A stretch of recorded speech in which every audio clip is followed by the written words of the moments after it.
Da li nas mrtvi vide? Šta crkva uči, dragi moji, o najčešćim pitanjima koje se javljaju u ljudskom srcu nakon smrti voljene osobe? Da li nas mrtvi vide? Da li nas čuju kada se molimo? Znaju li šta se dešava u našim životima? To nije jednostavno pitanje, to je potreba duše.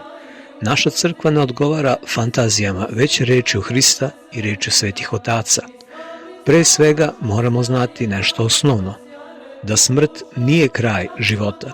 To je razdvajanje duše od tela. Duša nastavlja da živi sa punom svešću.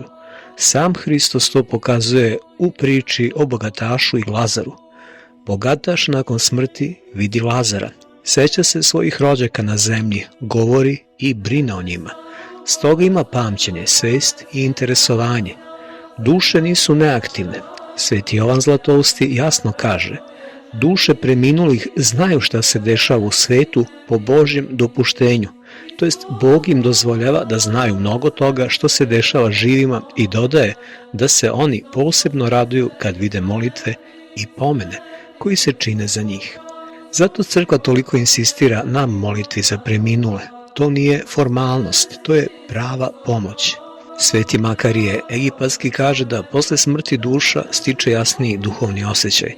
Ona bolje razume duhovne stvari nego kada je bila u telu. Jasnije vidi istinu. Sveti Grigorije Dvojeslov pominje mnoge slučajeve u kojima je Bog dozvoljavao dušama da se pojave živim ljudima, ali uvek za duhovno dobro, za ispravku, za utehu, nikada iz radoznalosti. Sada pogledajmo neke događaje koje su upisali duhovni oci. Žena koja je izgubila muža bila je uronjena u tugu. Jedne noći dok se molila osjetila je intenzivan mir i kao da neko stoji pored nje. I u srcu je čula: dobro sam, ne plači, molite se za mene. Od tada je pronašla snagu da nastavi svoj život. Drugi čovjek je u snu video majku kako mu govori: dete moje, vrati se Bogu. Probudio se šokiran i promenio je svoj stav prema životu. Počeo je da ide u crkvu i da se ispoveda. Duhovnici kažu da Bog često dozvoljava takva iskustva da trgnu i da probude čoveka. Postoje i slučajevi ljudi koji neposredno pre smrti kažu da vide voljene kako ih zovu u miru. Mnogi lekari su to zabeležili. Crkva to vidi kao pripremu duše za drugi život. Međutim, ovde je potrebno rasuđivanje. Nije svaki osjećaj ili san od Boga. Mnogi su takođe i od zloga. Crkva nas ne poziva da tražimo ovakva iskustva. Poziva nas da se molimo, jer molitva je prava komunikacija sa pokojnikom. Sveti Jovan Damaskin kaže da ljubav nije prekinuta smrću. Odnos se nastavlja duhovno. Zato crkva kaže da je sećanje večno, vječna je pamćat. Ne kao sećanje, već kao živo prisustvo pred Bogom. Dakle, da jasno odgovorim: da, mrtvi žive. Da, oni imaju svest. Da, oni znaju mnogo toga što se dešava kada Bog to dozvoli i pre svega osjećaju našu molitvu. Ali sve se dešava duhovno, ne kao u filmovima. Zato to ne treba da nas plaši, naprotiv, treba da nas ispuni nadom, jer to znači da smrt nije kraj, to je prelazak u večni život. Ali naša crkva se tu ne zaustavlja. Ona nam daje druga svedočanstva da bolje razumemo život duše posle smrti. Sveti Simeon Novi Bogoslov uči da su duše pravednika u stanju svetlosti i radosti i svesne su šta se dešava na zemlji kada Bog to dopusti.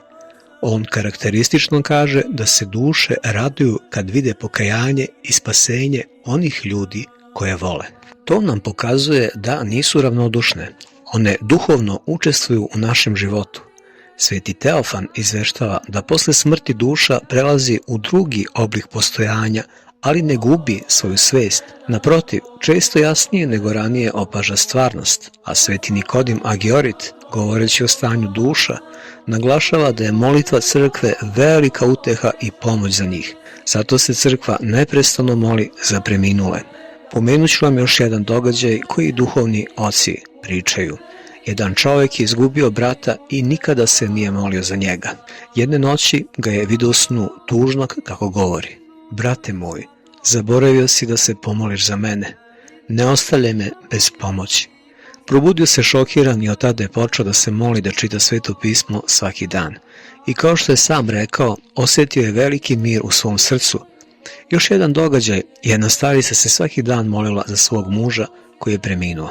Jedne noći ga je vidjela u snu vedrog i srećnog kako je govori: hvala ti, hvala vam puno na molitvama, mnogo mi pomažu.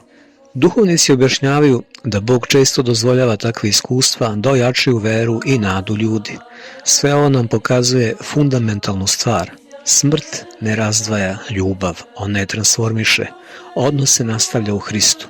Zato nas crkva poziva da ne tugujemo bez nade, već da tugujemo sa verom i kao što kaže apostol naroda Pavle, ne želimo da budemo neznalice, opatnje i da ne tugujemo kao što tugujemo, nego da imamo nadu, to jest da ne tugujemo kao oni koji nemaju nadu, jer mi imamo vaskrsenje i to je velika istina naše vere.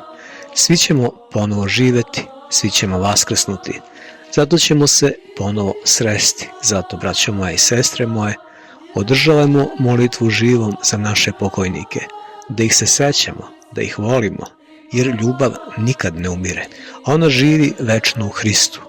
Sljedeći put ćemo govoriti o nečemu što mnogi pitaju, ali malo ko zna. Šta se tačno dešava kad osoba umre? Koji je put duše posle smrti i kakve su scene kroz koje duša prolazi prema crkvenoj tradiciji? Veoma ozbiljna i duboka duhovna stvar. Neka nam je svima na dobro molitva i zadušnice i neka nas blagoslov Božji prati.